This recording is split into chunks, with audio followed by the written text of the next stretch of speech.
I'm sure most of you have run into this issue where you've got to create a work for hire agreement with somebody. Maybe you hired a guitarist or pianist or a violinist or singer or something, and you don't really necessarily want them to have ownership of the song, but you want to pay them for their work. So the point of this video is to show you how you can do this. Once you've got this set up, you can create work for hire documents or collaboration documents or what kind of documents you want really quickly. And it's something that has saved me a huge amount of time. And today I want to talk just about that. My name is Zion. For those who don't know me, I am the founder of the Triple Threat Artist Online Producer course. Myself and my friend Josh Doyle, another producer, we teach students how to become a triple threat, a singer, songwriter, producer, and be able to command respect with the music production that they do from home. If that interests you, if you'd like to check out what we do, click the links below. We are open for enrollment. We'd love to see you. So let's dig into this. I'm going to show you how I do this using a tool called Airtable, and it's working with a tool called Documint. But first, let me just illustrate what I'm talking about. So for those who don't know, Airtable is kind of like Google Docs or Excel. It's way better. It's like Google Docs in 3D. It's very cool.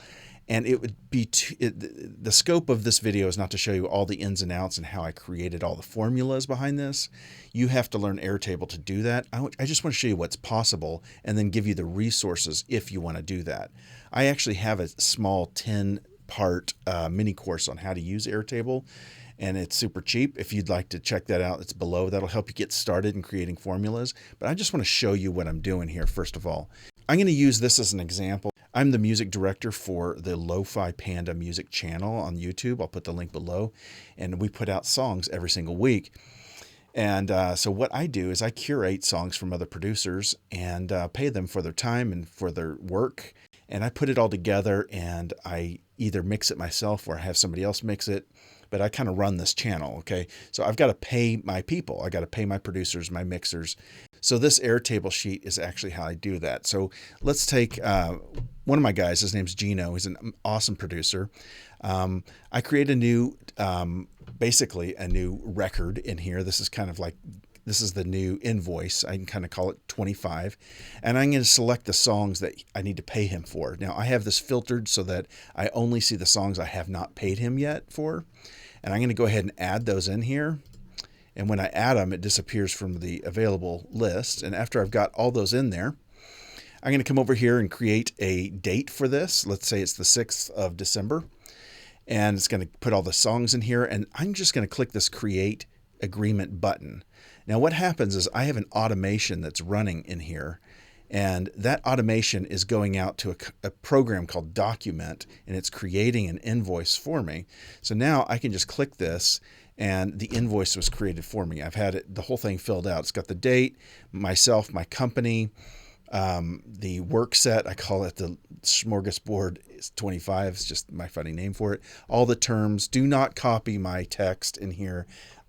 This is proprietary, so this is not to be copied. But at the very end of it, I have my signature, I've got the date, and I've got a place for him to sign and agree to and date. And then in the scheduled work, I have the rate I pay him for and the amount I'm going to cut him a check for, and all the songs listed as well at the very end. And that's all done in Documint. So I've put this together. Documint is not very expensive. It's like 20 bucks a month, and you can have up to like 200 documents a month that you're creating.